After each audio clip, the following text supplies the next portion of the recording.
gis nga réew mi ñu nekk toog muy dox day denc ci réew mi par la force toog muy dox sol sa garambu ba di wër bureau yi di am xaalis loolu day jeex ci réew mi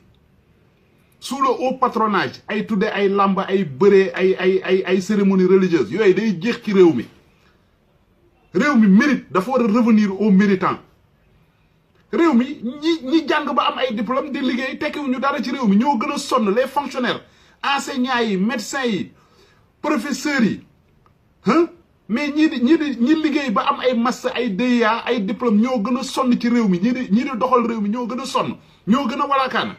réew moo xam ne nit ñoo xam ne xëy ñu gontu ñu yor ay oto yor ay kër yor teranga te kenn xamul fuñ ko jël loolu day jeex ci réew mi maa ngi rafetlu li Birame Souleye Diop wax dama ci ànd ak moom ministre boo leen fi gis ñu naan ay sous le patronage tudde ko dara bu leen ko may lu dool ni tarfat pratique yooyu dafa war a jeex ci réew mi sénégalais dañu sonn ñun ci révolution bi lañu bokk te suñu bakken bi lañ si teg pour réew mi jag projet bi si lañu bokk amul pro Ousmane Sonko amul pro Bassirou Diomaye Faye pro Sénégal moo fi ne ak pro projet bi waaye bu doon séddoo réew mi kon Ousmane Sonko du teg ministre yi mu teg parce que booy dénkal ñu reg ñi Ousmane Sonko tabb ci nguur gi boo leen xoolee ñoom ñëpp yàlla may na leen teranga am nañu métier dañuy xëy di gont mais gouvernement yi fi nekkoon ay samba booy ay nit ñu tekkiwul dara la ñu jël def leen ay ministre bu ko defee dañuy xiif bu ñu ñëwee ci nguur gi sàcc la ñuy def alal ji ñu sàcc nag yéen sénégalais yi koo leen xam mu am oto am kër ngeen soupçonné ko dem leen of nag ngeen dénoncé ko alalu réew mi dafa war a génn càcc gi dafa war a jeex maa ngi renouveler sama jàppale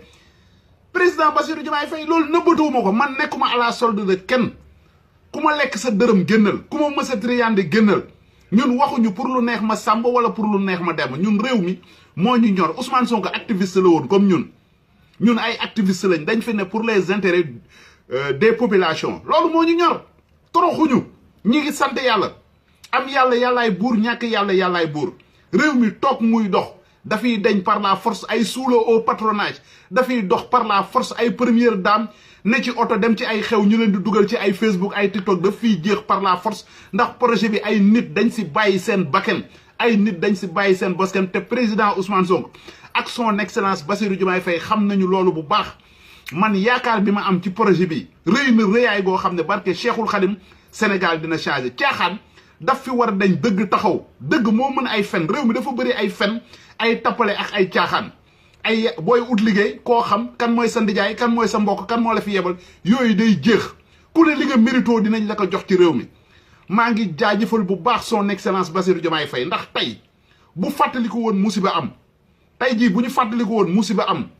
nit ñi fii lañ toogoon ci télé yi ci rajo yi lu ne ñu yàq ko Ousmane Sonko ak Bassirou Diomaye Faye tey la neex seeni waxu démb ak seen waxu tey ute nit da ngay constant da ngay véridique am na ñoo xam ne nag dañu commencé sol beneen mbuba commencé changer comportement mais ñun fàttewuñu li fi xewoon fayuwuñu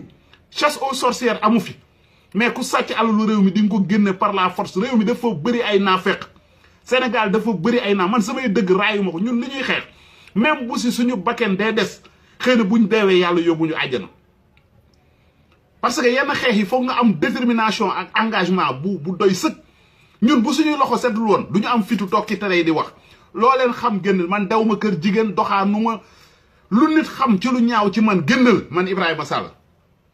réew mi dina changer par la force réew mi dina changer vive le projet vive le Sénégal vive son excellence Bassirou Diomaye Faye vive le président Ousmane Sonko ñi ngi door a am président réew mi dafay jag par la force toog muy jeex toog muy dox day dañ ci réew mi ay sous le patronage ay bind say enveloppe lobby marabu yi téye état bi di leen chantage yooyu yëpp day jeex ci réew mi dañuy voter budget pour les chefs religieux là bu ñu xewlee ñu jox leen si état bi liggéey si priorité yi wàññi dund njàngale mi gaz ceeb dëwliñ ciment transport xale yi ñu gestu leen jàppale cette jeunesse bi nga xam ne ñoo sacrifié wu ci combat bi li may wax ku si kontaanul sa affaire la man nekkuma à la solde de personne